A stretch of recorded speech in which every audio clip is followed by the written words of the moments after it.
pasal 266 KUH pidana. Di situ dijelaskan dan ditegaskan bahwa terkait dengan apa yang diberikan pendapat itu berkesesuaian dengan apa yang posisi hukum yang terjadi saat ini. Mengapa? Awalnya ini Pak Tony hanya sebatas dahulu itu ya melaporkan satu dugaan tindak pidana penyerobatan di lahannya dia. Nah selanjutnya saat itu tahun kurang lebih hampir 90 ya, tahun 98-an itu udah dilaporkan terdapat memang penyerobotan. Memang di lokasi tersebut memang terkenal, memang banyak ya mafia-mafia tanah atau ya karena biong-biong yang memanfaatkan lahan yang memang dimanfaatkan untuk digunakan atau disewakan kepada pihak-pihak lainnya. Nah saat itu Pak Tony melaporkan adanya dugaan penyerobatan tanah.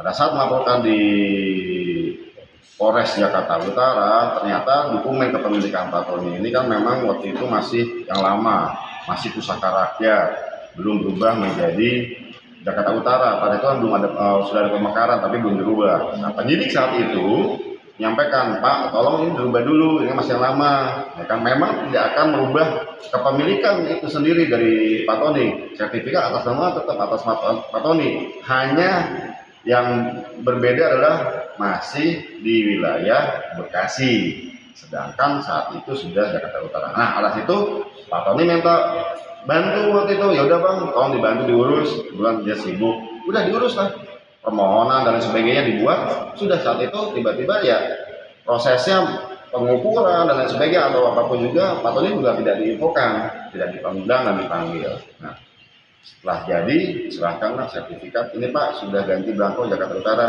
dicek luasan, ukuran, batas-batas masih tetap sama, tidak ada yang berubah, sama sekali tidak ada yang berubah. Nama pemiliknya Pak Tony dan adiknya adik kandungnya Pak Tony Pak Joni, seperti itu, tidak ada yang berubah sama sekali. Nah yang terjadi adalah kemudian akhirnya Pak Tony digugat dan perkara dengan pihak ketiga lainnya yang seakan-akan mengaku atas nama tersebut yang sebelumnya dan dahulu tidak pernah muncul ya. Nah, karena tiba-tiba muncul ya, akhirnya dalam proses persidangan ya tentunya guna untuk membela kepentingan dan hak-haknya Pak Tony mengajukan bukti-bukti termasuk tidak terbatas yang digunakan pada saat itu adalah pengacara Pak Tony, sertifikat. Dalam sertifikat ada berita acara penelitian.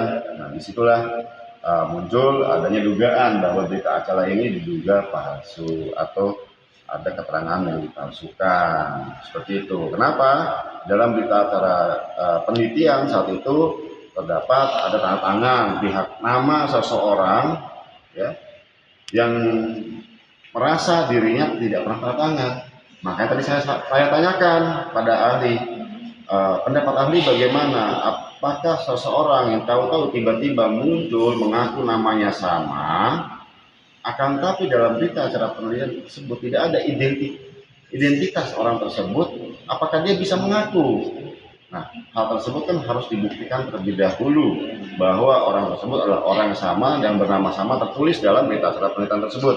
Tidak bisa demikian, saya misalnya nama saya dicantumkan di berita acara penelitian lah, tiba-tiba saya datang, nama saya ini saya bukan yang tanda tangan, sedangkan dalam berita acara tersebut tidak ada identitas saya. Seperti itulah kira-kira penjelasannya. Nah, hal tersebut digunakan sedemikian rupa ada pihak-pihak lain yang memang saat ini ingin merampas atau mengambil alih atau ingin menguasai lokasi tanahnya Pak Tony menggunakan dengan cara-cara dan menunggangi yang notabene ya diduga menunggangi ahli waris untuk menggunakan cara-cara hal-hal terobosan-terobosan hukum.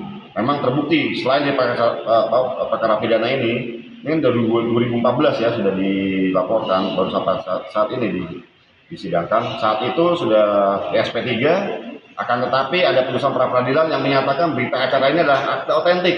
Makanya tadi saya tanyakan pendapat ahli, berita acara ini adalah akta otentik atau bukan? Tidak bisa dipersamakan dengan akta otentik, seperti itu. Makanya tadi ada pendapat-pendapat yang ingin saya minta penjelasan dan pendapatnya ahli terkait hal tersebut. Lebih lanjut, tadi sudah dijelaskan lebih mendetail dan mendalam terkait apakah yang saya pertanyaan terakhir, apakah Pada saat itu Pak Tony tidak diundang, diundang dan dipanggil pada saat berita acara penelitian, dan ada nama Pak Tony disebutkan nama pemohon, terus penunjuk batas tercantum dalam berita acara tersebut. Yang notabene waktu itu di saksi sebelumnya kita udah nanyakan juga ke saksi Dedi ya, saksi dari BPN 3 orang saksi BPN menyatakan bahwa ya itu memang template Pak, kalau nama pemohon yang nggak hadir ya sebagai penunjuk batas lah otomatis. Dan ini pun berita acara penelitian, bukan berita acara untuk meningkatkan atau membuat hak baru atas tanah.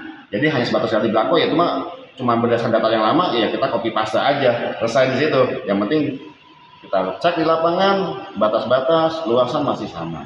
Nah, tadi pendapat yang saya tanyakan pada ahli, apakah dengan ketidakhadiran Pak Tony, apakah terjadi adanya template dalam berita acara tersebut merupakan satu pemenuhan unsur-unsur dalam 266 ayat 1 kah atau 2 kah? Ternyata ahli berpendapat bahwa hal tersebut tidak memenuhi unsur-unsur yang nyatanya diduga dan didakwakan. Demikian.